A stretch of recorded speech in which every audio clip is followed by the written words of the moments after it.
छत्तीसगढ़ प्रदेश rice mill association की अहम बैठक अग्रेशन धाम में हुई, जहां पर प्रदेश भर से पहुंचे राइस मिलर्स ने अपनी समस्या से अवगत कराया। साथ ही साथ अहम सुझाव भी सदस्यों ने प्रेषित की।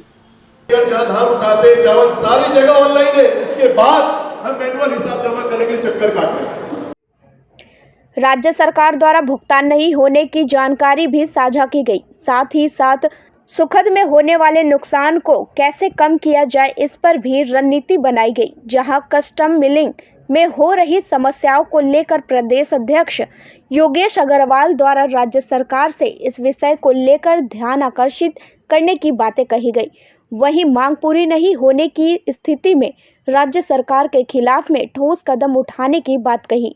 वहीं प्रदेश के 2700 राइस मिल संचालक इस बैठक में शामिल हुए, जहां मांग पूरी नहीं होने की स्थिति में नवंबर से राइस मिल को बंद कर विरोध प्रदर्शन शुरू किया जाएगा, जिसकी जानकारी राइस मिल एसोसिएशन के अध्यक्ष योगेश अग्रवाल ने मीडिया से साझा किया।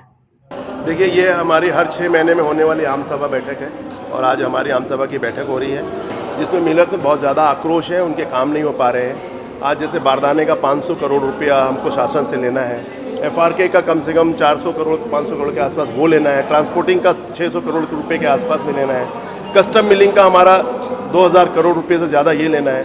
तो इसे सब मिला के लगभग 3,500-4 हज़ार करोड़ रुपया राइस मिलर्स का राज्य शासन में बचा हुआ है। और कई सारी विसंगतियाँ भी हैं, चावल जमा करने में, धान उठाने में ज़बरदस्ती पेनल्टी लगा दी गई है, बारदाने का यूजर्स चार्ज नहीं दिया जा रहा है, ऐसे करके बहुत सारी समस्या भी हैं। तो उस सब समस्या को लेकर के आज सभी मिलर्स यहाँ इकट्ठे हुए और सब कह रहे हैं कि ऐसी स्थिति में हम काम नहीं कर पाएंगे। और सभी मिलर्स इस निर्णय पे आ रहे हैं कि अगर हमारी समस्याओं का समाधान नहीं होता है तो हम आगामी कस्टम मिलिंग कार्य नहीं कर पाएंगे। और सभी मिलर्स का कहना है कि योगेश भैया, अगर ऐसी स्थिति होगी तो हम अगली जो कस्टम मिलिंग जो होती है 1 नवंबर से शुरू होती है, जब धान खरीदी भी शुरू होती है, तो उस काम को हम नहीं कर पाएंगे। सबने अपनी असमर्थता जता दी कि अगर शासन स्तर पे हमारी बातों को नहीं सुना गया, हमको परेशान करना बंद नहीं किया गया, तो हम आने वाले सीजन में कस्टम मिलिंग कार्य नहीं कर पाएंगे। वही बात को लेकर के हमारा भी मंथन चल रहा है कि आगे क्या रणनीति बनानी चाहिए, तो उसके बाद हम आपको भी अवगत करा देंगे।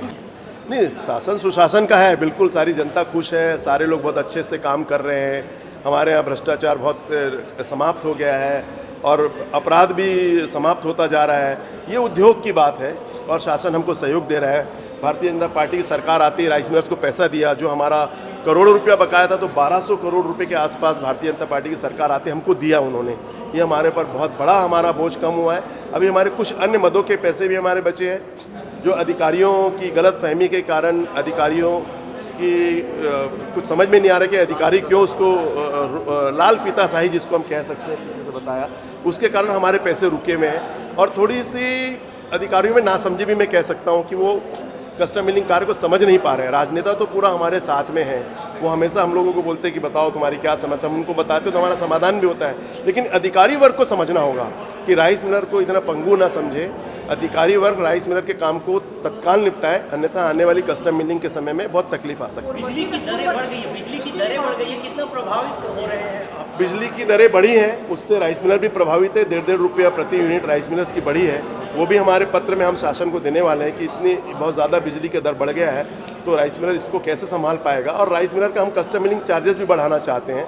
जो भी 120 रुपये मिला, हम चाहते हैं कम से कम वो 150 रुपया हमको मिले, क्योंकि हमने जो धान उठा के लाए हैं, शासन को उसमें सुखद का नुकसान नहीं है, सारी सुखद हमारी मिलों में आ रही है।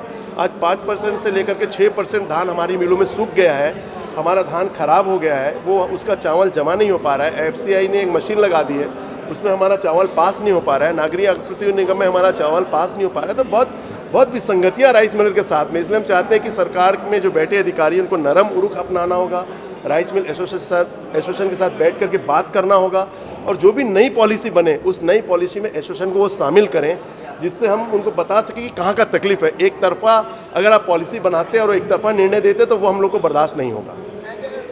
सरकार के अधिकारी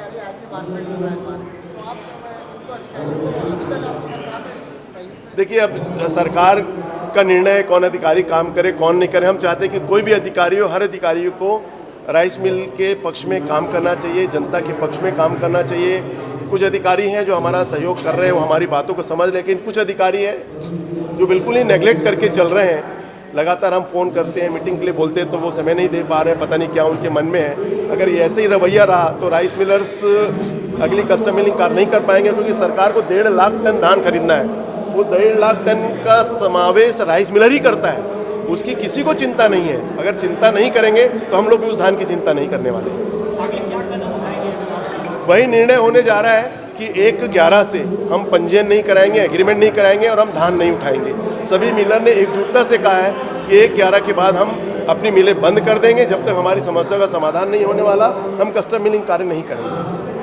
पूरे प्रदेश की 2700 मिलें हैं, वो सब बंद हो जाएंगे। उम्मीद तो यही है, क्योंकि सब मिलर ने हाथ उठाया है, सबने ताली बजाई कि हम एक साथ निर्णय लेते। ये मेरा अकेले का कोई निर्णय नहीं है, पूरे प्रदेश से आए मिलर्स प्रतिनिधियों का निर्णय है कि हम कस्टम मिलिंग कार्य नहीं कर पाएंगे। तब एसोसिएशन ने ये निर्णय लिया है कि सबने आग्रह किया कि भैया 1/11 से हम काम नहीं कर पाएंगे। प्रस्ताव लाया गया, उस प्रस्ताव में सबने हाथ उठा करके ताली बजा कर सहमति दी, तब ये प्रस्ताव हमने पास किया है।